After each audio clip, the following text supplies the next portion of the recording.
आज ना आपण उकडलेले मक्याचे दाणे आणि ब्रेडपासून खूप कुरकुरीत असा नाश्ता बनवणार आहोत. चवीलाही खूप चटपटीत लागतो, टेस्टी लागतो, पण बिना फ्राय करता. तर ते कसं बनवायचं तर त्यासाठी आपल्याला लागणार आहे तिथे उकडलेले मक्याचे दाणे. तर हे बघा, दाणे मी उकडून घेतलेले आहेत, उकडूनच वापरायचं आहे.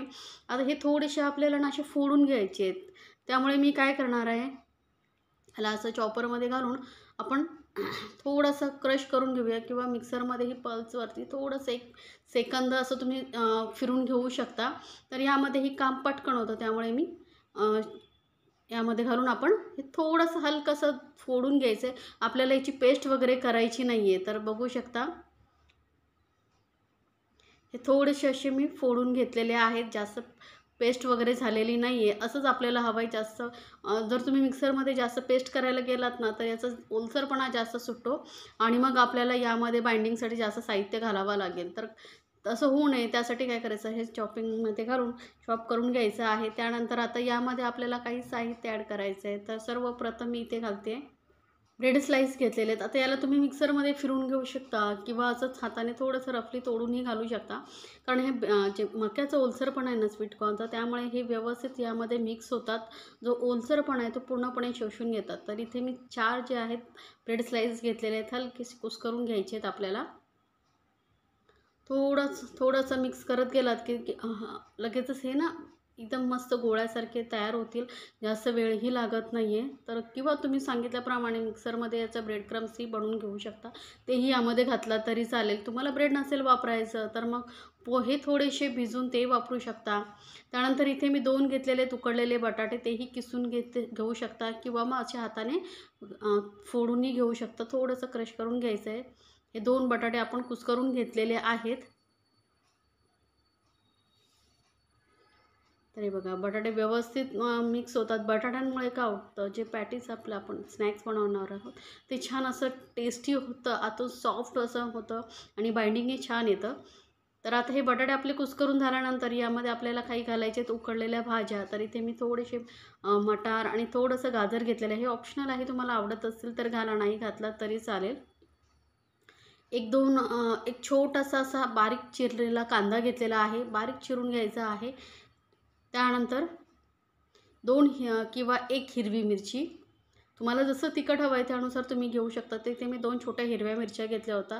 थोडीशी हळद पावडर घालायची आहे आपल्याला. एक अर्धा चमचा लाल मिरची पावडर घालते, कारण आपण हिरवी मिरचीही वापरली ना, त्यामुळे अर्धा चमचाच लाल मिरची पावडर वापरते. एक छोटा अर्धा चमचा एक गरम मसाला पावडर वापरते. आणि आपला नाश्ता जो आहे चटपटीत होण्यासाठी इथे मी ना चाट मसाला वापरलेला आहे. तर अर्धा चमचा चाट मसाला किंवा मग आमचूर पावडर जे तुमच्याकडे असेल ते तुम्ही इथे घालू शकता. चवीनुसार घालूया मीठ.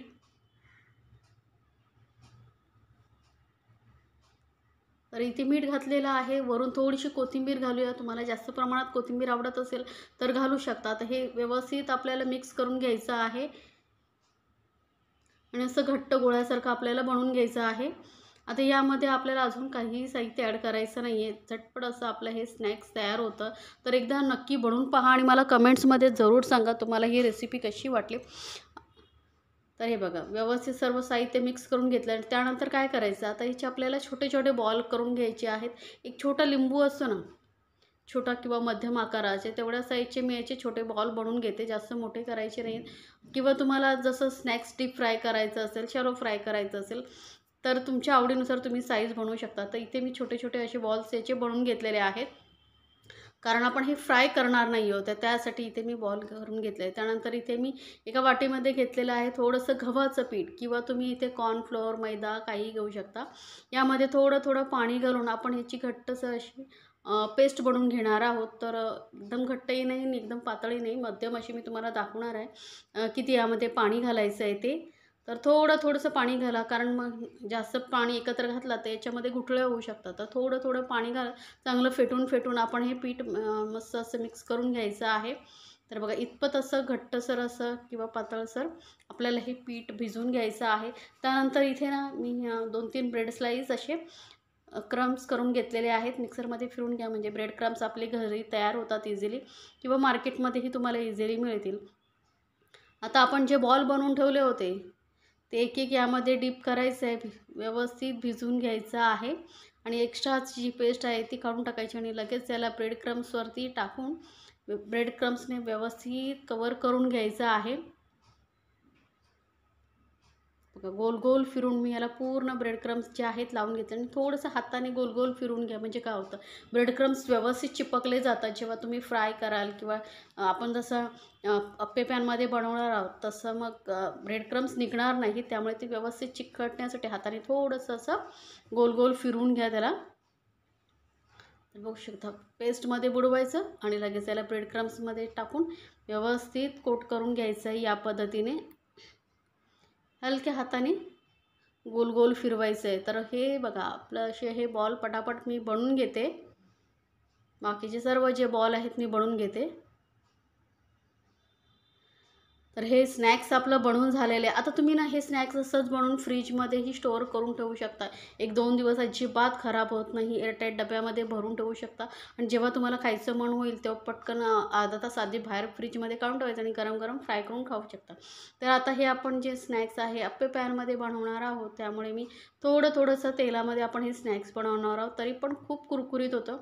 तर थोडंसं तेल मी घालून घेतलेलं आहे. त्यानंतर हा एक बॉल यामध्ये ठेवायचा आणि मस्त सर्व बाजूने असं कुरकुरीत होईपर्यंत याला फ्राय करून घेऊया. कमी तेलामध्ये होतं त्यामुळे सर्वच खाऊ शकतात.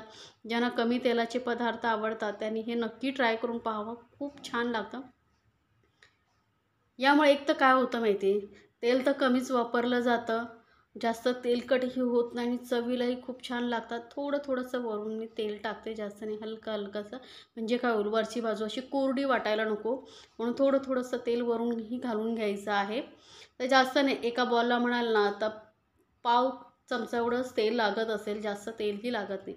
आता याला कवर करून किंवा बिना कवर करून तुम्ही मध्ये पलटून हे फ्राय करून घेऊ शकता. तर इथे मध्ये थोड्या वेळाने मी पलटून घेते बघा. तर आता आपण हे असेच मध्येच पलटत गोल सर्व बाजूने फ्राय करून घ्यायचं. जास्त वेळ लागत नाही. 5 मिनटामध्ये तुमचे हे स्नॅक जो आहे फ्राय करून तयार होतो. कारण थोडा वेळ लागेल, कारण 5 मिनटं तर लागणारच, कारण गोल सर्व बाजूने आपल्याला फिरवून हे फ्राय करून घ्यायचं असतं. तर जसं तुम्ही गोल फिरवत जाल तसं ते व्यवस्थित सर्व बाजूने एकसमान फ्राय होत जातं. तरी बघा मस्त. आणि दुसरं म्हणजे काय माहिती आहे, तेलामध्ये फ्राय करत असाल तर डायरेक्ट डीप फ्राय तर कधी हे फाटण्याचे पण चान्सेस असतात. तर तुम्ही असं अप्पे पॅन असेल तर असे बनवून फ्राय केलात तर काहीही टेन्शन येत नाही. कोणीही सहज बनवेल एवढे हे टेस्टी, हे क्रिस्पी असे आपले स्नॅक्स तयार होतं ब्रेड आणि स्वीट कॉर्नचं. तर नक्की बनवून पहा, तुम्हालाही खूप आवडेल. तर कलर बघू शकता, मी सर्व बाजूने पलटून त्याला फ्राय करून घेतलेलं आहे. कलर बघू शकता, सर्व बाजूने एकसमान आलेला आणि खरंच खूप कुरकुरीत असं हे स्नॅक्स आपलं तयार झालेलं आहे. सॉसबरोबर खूपच छान लागतं. तर एकदा नक्की ट्राय करा आणि मला कमेंट्समध्ये जरूर सांगा तुम्हाला ही रेसिपी कशी वाटली. अशा छान रेसिपीसाठी आपल्या चॅनलला सबस्क्राईब नक्की करा आणि बेल आयकॉनवरती नक्की क्लिक करा, म्हणजे माझ्या नवीन रेसिपीचे नोटिफिकेशन लगेचच तुमच्यापर्यंत पोहोचेल. तर बघू शकता सर्व बाजूने व्यवस्थित आपलं स्नॅक जे आहे फ्राय झालेलं आहे. तर गरम सर्व करा, सर्वच आवडीने खातील. कमी तेलामध्ये बिना फ्राय करता हे स्नॅक्स तुम्हाला नक्कीच बनवायला पाहिजे. आणि आवडलं तर चॅनलला लाईक्स, कमेंट्स आणि सबस्क्राईब करायला विसरू नका. सोबतच बेल आयकॉनवरती नक्की क्लिक करा, म्हणजे माझ्या नवीन रेसिपीची नोटिफिकेशन लगेचच तुमच्यापर्यंत पोहोचेल.